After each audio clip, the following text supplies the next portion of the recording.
A new arc begins in Green Lantern and Teenage Mutant Ninja Turtles in a week that is very much a week five when it comes to Wednesday comics.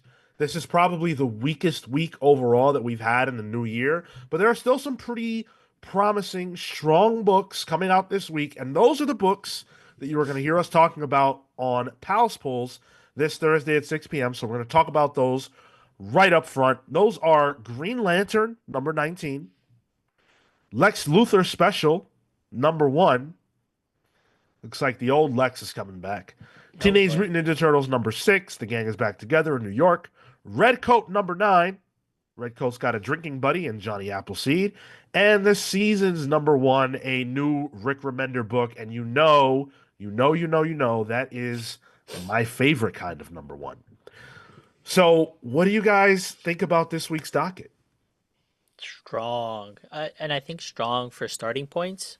The last issue we had read for the last Green Lantern kind of one off was really interesting to me. So I'm excited for this to be a kind of launching on point that I think I can finally attach myself because I've been wanting to get into the Lanterns for so long, and I just there have been barriers I don't understand. I'm not interested, but this felt like a good segue. I mean, it's not the only Green Book you're reading too. We got Ninja Turtles coming out this week too. That's right. Yeah. Double dose of green. I'm torn between two books right now. I'm really excited for the return of Lex Luthor proper in the Lex Luthor special number one. Most of it, yeah, it's Joshua Williamson who's been doing Superman currently, but it's also Eddie Barrows, and I'm a big Eddie Barrows fan. Oh. So I think that could really eke out in my favor. But like you, Sean, a new Remender number one with Paul Zaceta from what was the Hickman book? I mean the Kirkman book he did. The one that had a show. Was it I know what you're talking. It was it The Haunt? No, it no wasn't the Haunt. out there was it was Oh, an exorcism book. Outpost. Outpost? I don't know. It was an exorcism book. It was really good art. So I'm cool to see him teaming up with Rick Remender to see what that's like. Yeah, I'm really glad that this week we have more non-Big Two titles than Big Two titles on the docket for the first time ever, or at least in a while. So that's pretty cool. This being a week five benefited from that angle. I'm most excited for TMNT number 6. I really love this book so far, and Juan Ferreira joining the cast and the Turtles getting back to New York is, it's what we've all been waiting for. Hmm. But for me, it hasn't been a bad wait. I've been anticipating it excitedly, and now we're getting it. So I'm looking forward to that. And after talking to Jason Aaron, that excitement kind of is only Yeah. bigger now. Totally. But I do have to also say the season's number 1 is high up there. One of those two is guaranteed to be my pick of the week. Gotta be. If you gun to your head, pick one. I like that, Marco. Gun to my head, I will give it to TMNT. Oh, you're dead. Too late. You're dead. Ooh. Why? Why am I dead? Took too long. Gun to your head. Oh, shit. Damn. I'm with you. I've been liking the direction. I want to love this book, and I've been enjoying all of these issues. Now that we're together, we're gonna get should get some action. Yes, this. Man, gun to my head. I'm breaking the wrist. I'm walking away. Break the wrist. Walk away. You're not gonna be able to shoot me. I don't play those games. Yeah. So those are the books that we're going to be talking about. Of course, there is one more book that will be added to the docket, and that is the one that you guys choose. So if you go to youtube.com/the comics pals under the community tab, you will see our poll that you can vote in, where we've got 4 books that could potentially make the list. West Coast Avengers number 3, Hornsby and Halo number 3, Hellhunters number 2, and winning by a landslide at the moment, Ultimate X-Men number 11. We're Yeah. giving that book another shot, and clearly that was a mistake because it is going to win this poll. But All nevertheless, cast your vote. Maybe you can shift things if you want. all it took Don't was the fifth week. Right. I didn't know don't what the hell else to put on this poll. for those of you who have selected Ultimate X-Men, you've done your duty. Thank you so much. I hate you all. Um, but let's take a look at League of Comics, ComicGeeks.com to see what else is coming out this week, because there are some other big books that we're not necessarily going to be jumping into on Pals Pulls. X-Men number 10 is dropping. Now I dropped X-Men proper because I just can't anymore. This issue has Metho Diaz on the pencils, and so that's a big reason why I dropped it, right? Is like Ryan Stegman is rarely a part of the book, and then the script is just not enough to keep me reading, unfortunately. Tyler, you're still on this though, right? I am, and I'm enjoying it actually. I think been some fun issues here and there. Again, it's not the heights of Krakoa, but it ain't the lows of Krakoa. Yeah. So I like that. I like it. And look at that cover, Sean. That cover, as a Cyclops fan, even though we're in Twink Cyclops era, that's a good cover. Yo, it's cool. The wraparound, you know. Yeah, yeah. It's sick. I give you that. What about Moonlight, Fist of Khonshu number 4? You were a big Moonlight guy. I was, and here's the problem with Moon Knight. Mental illness. No, the problem is that this like Moon Knight proper ended at like one of the higher number issues or whatever, and then it rebooted a couple times with like different taglines on it, and I've lost track. I have them, but I just haven't gotten to them because I actually went to go pick it up like a couple weeks ago, and I was like, okay, there's 3 series I have to read here. I could do the research to figure out which one I should read first, Right. or just read the next book on my list. And I read the next book on my list. So I will be picking up Fist of Khonshu number 4. I think this is the one that directly follows Blood Hunt because that has a tie-in because that's when Moon Knight returns. But yeah, I'm just behind, but I am picking it up. Okay. For something I'm picking up, right down the list, Ice Cream Man 43. This is a going to be a special full of one-page horror stories.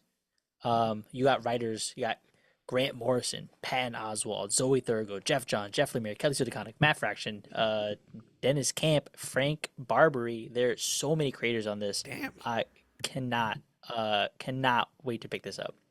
I like how Jeff Johns is in his horror era now. Hell yeah, man. Yeah. He's low key been in his horror era. Remember True. Aquaman Yeah. for a bit? It was a little scary. The trench, yeah. But and this is all drawn by Marazzo still? That is my understanding. Yeah. Okay. Interesting. There's a lot of good creators on there. I love Zoe Thurgood's work. So cool to see her playing that. Yeah. That's him. This is gonna be insane. I can't wait to read it. Absolute fire. West Coast Avengers. Now, it's on the poll, probably won't win, but I do have to say something here that I don't really get the chance to say anywhere else. I was completely down on this concept. I was like, this is gonna be the shits. I want nothing to do with this. I bought the first issue because I'm, I'm a Marvel mark, and I thought it was really good. Jerry Duggan, right? Oh. Yes. Yeah, you're Oh. typically a fan of his work too. So I like yeah. most of what he has, what I've read that he has done. Danny Kim on art. The art's great. This is a really, really good series, and I am excited to see where it goes. So I will continue to pick this up. It's got Ultron in a face turn, right? Sorta. Yeah, exactly. It's a little bit more complicated than that, and I think that's why I like it, is in that it's not just I'm saying, all right, Ultron's good now, we trust him. Oh geez, my ads are targeting me right now. Don't look at the ads, guys, on the thing showing up. It's a blocker, please. Yeah. And is because I do have a question about this. Is there Hank Pym in this? Shit, I think. Okay, there is an alluded answer to. to that I cannot give Okay. without spoilers. That's fine. Yeah. Okay. Okay. That's And enough if to you- sway me. Yeah. Yeah, because If it's you've West been reading- Coast. Yeah. Yeah, you probably know what I'm talking about. I know there. all of Hank Pym's. He's one of my top 10 favorite characters of all time. Problematic fave, Hank Pym. Well, there you right next to that one though, the Lex Luthor special. I've been loving the stuff that they've been doing with Lex recently. That Williamson's been doing. So he has this special coming out, seemingly, and has somebody talking on the cover. I got to pick up a book for that solely for that reason. He says, "Miss me." Simple man. Simple man, simple pleasures. And he's reflecting back on whether or not there's something that is some kind of information that could help the Justice League but there's a struggle between potentially wanting to come back or coming back. So I've been enjoying that tension. And again, we will be reviewing that on the show, so you will be able to hear our thoughts about that on Thursday on Pals Pulls. Yeah. I wanted to shout out Blackcloak as sort of my honorable mention because I do believe this is a book that is underrated, so to speak. It's Kelly Thompson and Meredith McLaren, both super talented. I've loved this book. It recently came back from a bit of a hiatus, just to give Meredith a chance to get caught up and stuff like that. And it's excellent. It really is. I love Meredith's art style. It's like sort of different, and chibi might not be the right word, but it gives me like that's the word that pops up in my mind when I think about her style.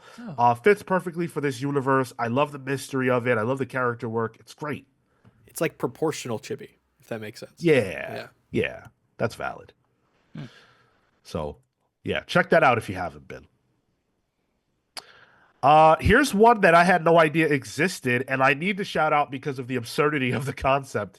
In a world where we're getting all kinds of crossovers over the last few years, I guess I shouldn't be surprised. But here we are, Masters of the Universe, Teenage Mutant Ninja Turtles, Turtles of Grayskull, #3. Like, first of all, where were the other two issues of this? Yo. Where are they in my life? And second of all, are the Teenage Mutant Ninja Turtles not the belle of the ball? They've got the crossover with Naruto going on right now. There was the Power Rangers crossover, obviously, so they're all over the map. Yo, this is crazy. The only or rather, Master of the Universe actually tends to cross over quite a bit. Later in New 52, they had a crossover with I think Justice League Dark or something with the What? DC universe, and I picked it up because there was like some Swamp Thing appearances, 4 to 5 issues. It was like a mini event, so they do this pretty frequently. But I've not kept up with some of the things that have been happening there, so it's cool to see that they could have continued this trend. Not just a comic either. The Turtles of Grayskull is a toy line as well. Oh, They're in the style of like those He-Man action figures of old. that's so cool. And also like the style of like the original Ninja Turtles action figures too. It's like melding of the two styles. Mattel's That's putting them out. fire. Yeah. Nice. Damn, dude. I have no affinity for Masters of the Universe whatsoever. I just love mashups. I think they're fun, and I think it's cool that they have a toy line accompanying it. Isn't there like a Marshman in Masters of the Universe, Marco? That's like a Swamp Thing Yes. sort of adjacent. Yeah, there is. Yeah. Uh, Going down a little bit on the list, we've got DC's Lex in the City. Now, the biggest problem I see with this is the price point. $9.99 is Oof. Damn. like go to hell. You can pay for Max and watch Sex in the City with that. Right. I would have much rather watch Sex in the City or the spin-off series just like that rather than watch this or read this rather. But if you look at the cover, it's clearly aping Sex in the City. So they're having fun with it. Sina Grace is writing it alongside Brendan Hay, Callie C. Miller, Charles Stack. So a lot of names attached to this. What are the chances that any of you pick this up? I was thinking about it until I saw the price point, honestly. Yeah. Yeah. If That's there's tough to swallow. if there's buzz, maybe, but we'll see. Well, let me say this because art wise, we do have Howard Porter, Serge Acuna, Stephen Byrne, Lisa Sturl, and Leslie Hung. Oh wow, okay. Art wise, it's pretty stacked. Yeah, Okay. I still need buzz. Leslie though. Hung. $10. Come on. Yeah, that's just tough to I mean, it's swallow, smart to put it man. on a fifth week because nobody else has any other books they're picking up. So bro, you could get the Power Fantasy Volume 1 for that's $10. true. So Yeah. literally that. Yeah. 5 issues. Yeah. I wanted to go up a little bit if that's cool and talk Please. about DC Power: Rise of the Power Company #1. So this is by it's pretty much taking a lot of the black heroes of DC Comics and kind of doing its own little event story with that. I'm getting up the writer here because I have to bring this up on my phone. So it's Brendan Thomas, John Yeah. Jennings, and Vita Ayala, Zipporah Smith as well, with art by Andrew Dahlhaus and a few others. Yeah, and Brandon Thomas is doing Black Lightning right now, which is actually pretty fun. Yeah. So it's cool to kind of see him play in that section of this universe. There's this like Duke is showing up finally in a book, outside What? of being in the Bat Family photo and talked about. Yeah, that's right. That's literally all Duke ever shows up in now. Like people always revere Duke in the text of books, but he's never in books. So I'm like, show, don't tell me. So it's cool to see Duke show up. Cyborg is in this. Vixen is in this. The Black Adam, the new one, is in this as well. Didn't you the Bolt. Priest book Bolt? Yes, he's in this as well. It's interesting. I want to see what this group of people can do. I like Vita's work traditionally as well. So it's nice to see Vita in DC this time. Nice. Damn, dude. I kind of want it, but I kind of don't. $5.99. It's 32 pages though, so you are getting. It's Not bad. chunky. It's chunky. Sorry. It's a chunky book for Yeah. that price point. Yeah. Yeah. Yeah, we've paid more for less pages. To be fair. And this is kind of like it looks like it's just a one shot that's kind of going to be setting up other stuff going forward. So Cool. I've not kept up, but Dick Tracy, this cover looks rad, and it seems to Yeah. be like kind of a new start to an arc. Who is the blank? Dick Tracy's on the front of the cover. You got somebody all in white with a knife, a little menacing. Published by Mad Cave Studios. This is Alex Segura, Michael Morecci, on art, Geraldo Borges. So this might be like another entryway in. I'm curious. I want to like get into these pulpy heroes, kind of like the Spirit. So I'm a fan of that kind of genre, and this they might scratch that itch. There was another book you really wanted to shout out too, yeah? Yeah, the second issue of Dust to Dust. So we reviewed the first issue for the show. This is J.G. Jones, who is on art, and then Phil Bram writing. And we had some, I think, poorer reviews. I was interested in the world. I'm interested in the art. I want to see more get explored, and so I want to give this at least another issue or two to see how we get further along the story, to see who our central character is, because I think that was something that we couldn't really figure out. So I'm gonna give it a little grace, and I want to see if maybe we get some movement in this issue. I am trying to figure out whether I want to buy the Cinderella Omnibus, What? Bloodstains and Furry Friends trade paperback. Now, it's not even on my list. you got to scroll a little bit further down Jeez. to see what I'm talking about. There is a Z-rated cover. There is a nudie cover. Not putting it on the stream. You don't see anything. It just says Z-rated. But how many people are buying this? Goon alert. Goon alert. Who's buying this? Cinderella? Goon. Unbelievable. You scroll down enough, you'll see all kinds of things on this website. So we're going to shift away, unless you guys have any more books you wanted to call out. We're going to shift away into the spotlight, which I think Marco was going to talk about a book. Yeah.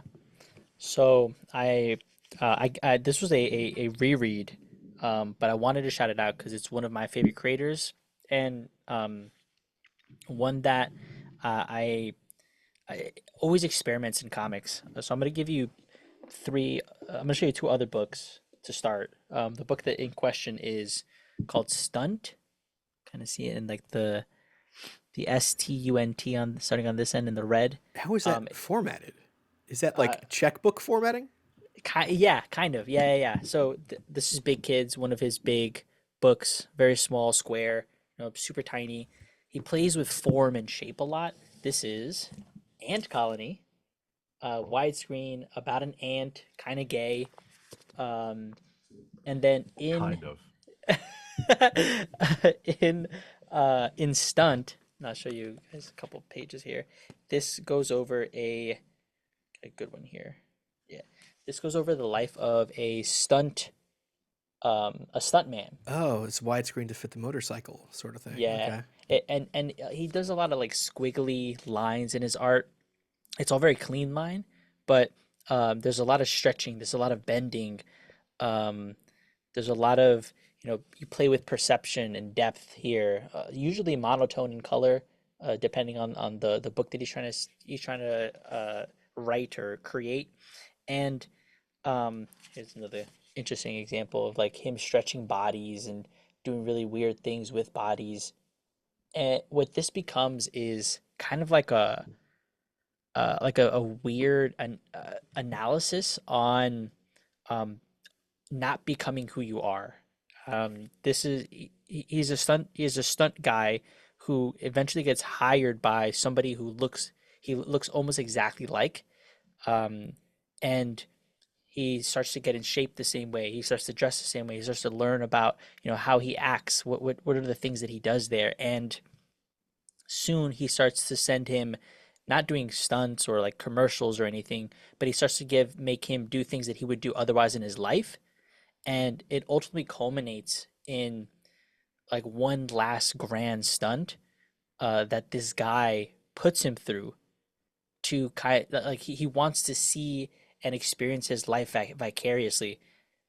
He wants to fall in love with himself, so he has sex with this guy, with the presumption that he is himself. There's a lot of crazy shit that happens. And the last act, the last uh, uh, moments here are a reflection at the beginning, because the reason he's a stunt man is because he wants to die. But he doesn't want. He kind of wants to be in control of that, but not really. He needs it to be an accident, and he has this whole existential crisis.